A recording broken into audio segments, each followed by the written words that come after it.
a man in Vermont had a very close call with a moose in his front yard. It was scratching up against his car, then charged at him after he tried to chase it away. I had run out in my shorts from the morning and started yelling at it, saying, "Do not jump on my car, Mr. Moose." He was polite about it. Olson waited inside his house as the moose rammed it for the next 4 hours. Wow. And check this one out. In Colorado Springs, a deer just taking a casual dip there in an above ground pool. Didn't seem to have any trouble swimming, but it couldn't get out of the pool. The homeowner called 911 for help.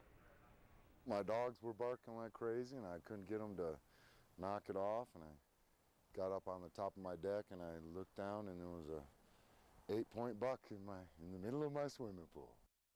Police arrived, but they couldn't get the deer out, so firefighters were called in. They built a ramp to lure the deer out. Took about 10 minutes of coaxing, but he finally made it out. There he is on the ramp. Wow. Too bad he didn't have a checkbook, though, because the damage to the pool, $2,500. Wow. Ouch. And it started as an interview about storm damage, but instead, a couple in Arkansas got an unexpected visitor. What is this out here we got? That's what Buddy was looking at. I ordered a sick buddy on him. Do you know him? Jim, do you know this gentleman? Wait for it. Wait for it. A guy in the buff emerged from the woods right in the middle of a TV interview. Police were called to arrest the man for indecent exposure. When they arrived, he was just casually standing in the street. Looks like someone was trying to get just a little bit of attention.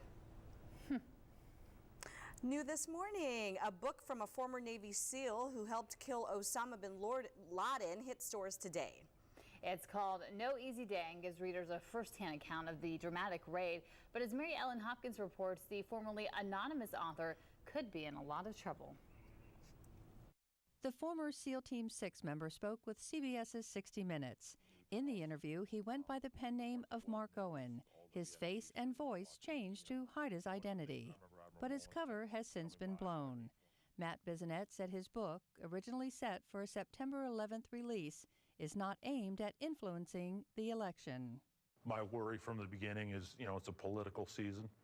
This book is not political whatsoever.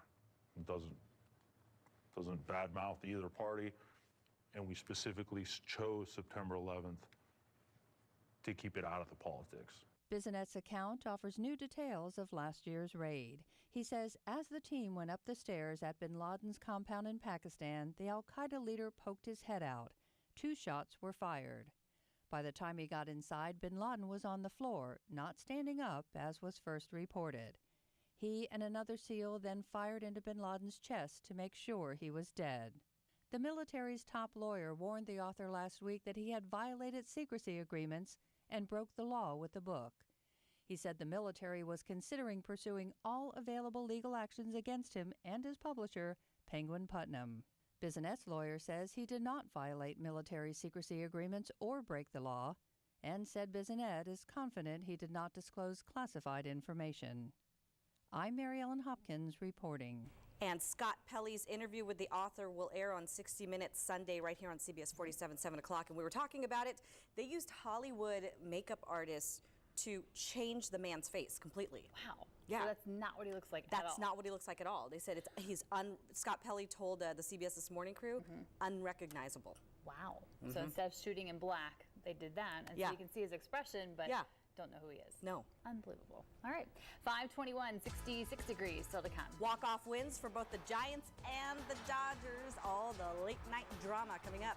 Plus, check out how Joey Chestnut spent his Labor Day holiday. Highlights from Buffalo next.